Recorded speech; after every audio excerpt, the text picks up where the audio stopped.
Hello， 大家好，歡迎嚟到文經所答，我係麥天娜。今日全新系列反轉全場第一節，翻台信仰，清心敬主，假敬無過，真信結果。耶穌入耶路撒冷，大家以為佢嚟選特首，點知第一日清台開戰，騎驢仔入場，公開踩場。耶穌特登 fulfill 舊約嘅預言，撒迦利亞書9章9節。唔係嚟玩親民風，而係話我係王。啲人鋪衫落地下，舉住柱子，大叫和散那，等於鋪紅地氈，舉橫額，主啊，拯救我哋啦！但係耶穌冇登基，第二日直奔去聖殿清場，聖殿變咗市集，耶穌一手翻台。耶穌進了聖殿，趕出裏頭作買賣的人，推倒兌換銀錢之人的台子。馬可福音11章15節。係啊，耶穌真係好少發火㗎，但今次真係爆場。平時你嘅印象覺得耶穌係愛你、醫你、為你祈禱，呢度佢變成咗你做乜嘢喺我爸屋企當作市集啊？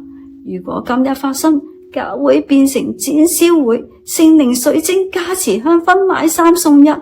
耶穌話唔該你，我屋企係祈禱嘅殿，唔係賺錢嘅場所。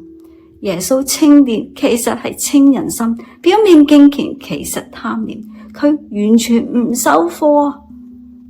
無花果樹事件，耶穌肚餓發脾氣，他從遠處看見一棵有葉的無花果樹，到了樹下竟找不着什麼，耶穌就對樹說：從今以後永沒有人吃你的果子。馬可福音11章13到14節，睇落去好似耶穌餓爆發脾氣，其實唔係啊，係對比聖殿，樹有葉但無果，聖殿有外表華麗但入邊空虛。耶穌話：你只係得個樣冇實質。Sorry， 我唔會收假貨。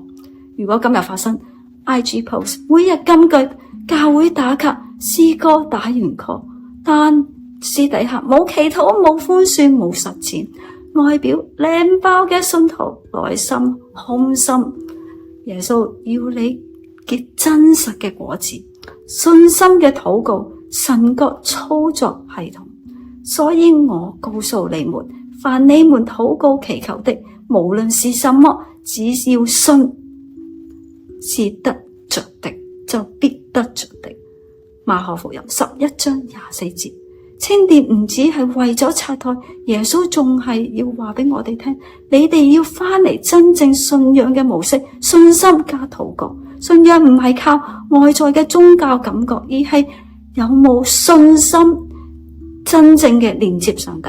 如果今日發生，你話我有信心，我翻崇拜，耶穌話你翻咗，但你係咪相信神嘅工作呢？你有冇真正嘅禱告呢？耶穌想我哋唔係做形式，而係 reset 心態，翻去實踐連接神。今日挑戰就係信仰翻台嘅第一步，你有冇將信仰變成外表嘅演說呢？定係從外表過內在呢？你願唔願意俾耶穌清一清你心入邊嘅交易台呢？你禱告嘅時候係自言自語，定係真心信佢會聽呢？